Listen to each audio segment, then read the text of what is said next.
So like I said, I guess it's time to tear into it.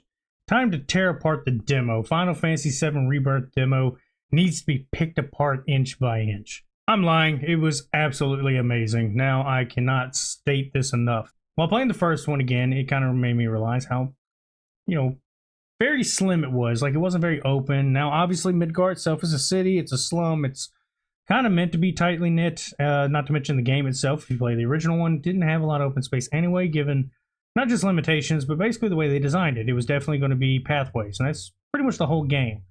Everywhere you go is pretty much pathway, no real open areas, because, yeah, it's Midgar. Midgar's always been designed that way. But here's the good news.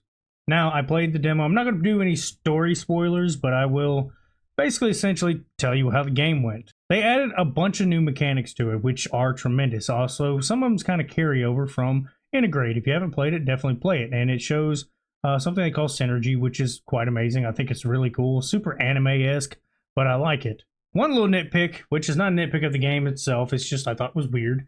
I guess this is a little bit of a spoiler, but this game takes place in the past. It's a story. The funny part about it is your character Cloud is level 40. That doesn't make any sense to me. Now, obviously, it's probably just because they made him 40, just because. You get to use some stuff that I'm pretty sure if you play it again, you won't be able to use the same things when you play it in the real game. And Sephiroth, now in the original game, he was like level 50 or something. Super overpowered, super badass. He can one-shot everything that, are the one thing that you pretty much would be in contact with for the most part. Now, that's the weird thing. He doesn't one-shot anything, but he feels, still super powerful, super good. Like, he plays really smooth. Now, actually getting to see the Buster Sword and Masamune both just whooping ass was amazing. Now, call me crazy. Maybe it's because of the demo. It's not the actual full release game.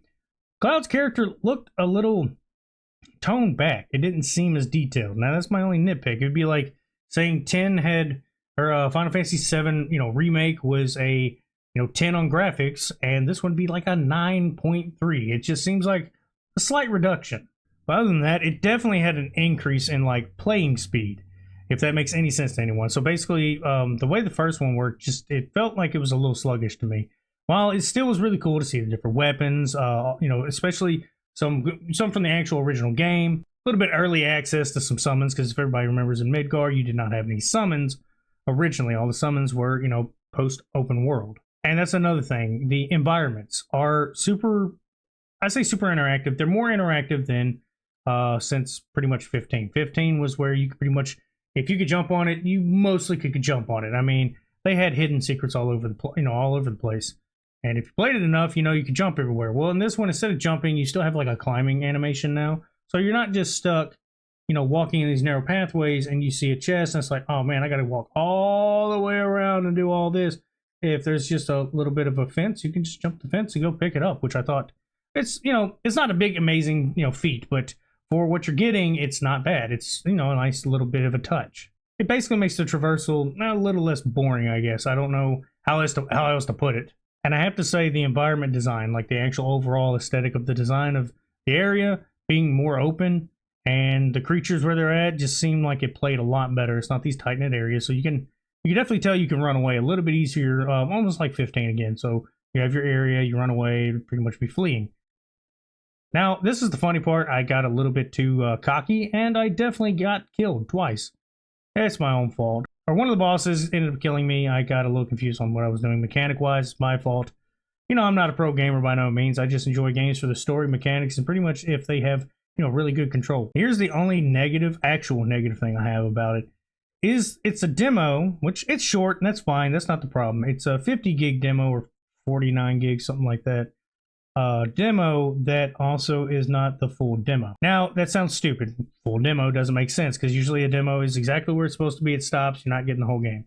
Yeah, we're on the same page there. There's a second half that's supposed to be coming out, I believe, around the 21st, which is fine. I mean, it's still a couple weeks away, but I just thought it was kind of dumb not to have the whole demo out in the open so you could play both of them if you're going to have them ready. I just thought that would make more sense to have both halves, I guess, essentially already there. But that's just a personal nitpick. It doesn't really take away from the overall, quality of the game. And that's another thing. The quality of this game seems to be way better. Now, I also saw some basic, reviews where people were saying they were playing the, beta or alpha, or whatever, demo that was several hours long. It's a different part of the game, more open world.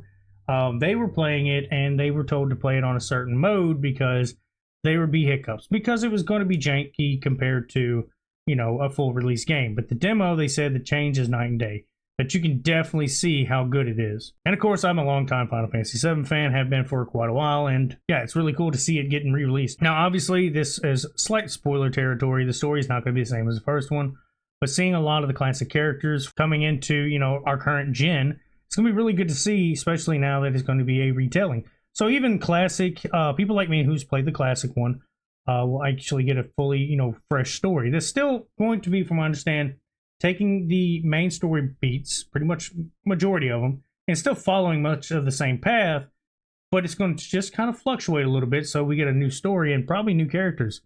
I'm not going to say new playable characters, but, you know, new people you're going to meet, because we've already met like 2 of them that wasn't in the established lore originally. Also, if you don't know who Roach is, I'm ready to see him. I haven't seen him in any of the trailers.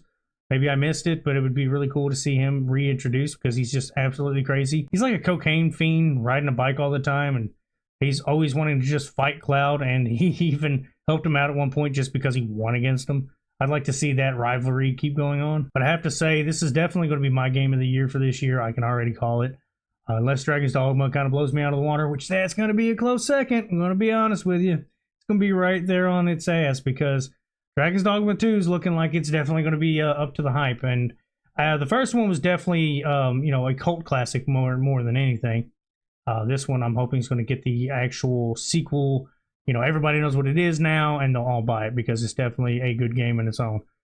But anyway, Final Fantasy VII definitely is going to be a recommend 100%. I'm just ready for it. This is going to be one of those good high 9, 10 out of 10 games. I'm just hoping that maybe it's just I was too excited and I looked too much into the graphics of like just Cloud alone. He just looked like his character design was just dialed down a little bit. I don't know. Maybe it's because of certain secrets about the character that I won't spoil may have made it seem disingenuous, but I guess it's to be found out later. It's definitely going to be coming out in a few weeks, so definitely pre-order it. But that's all I got to say about this. Y'all have a good one.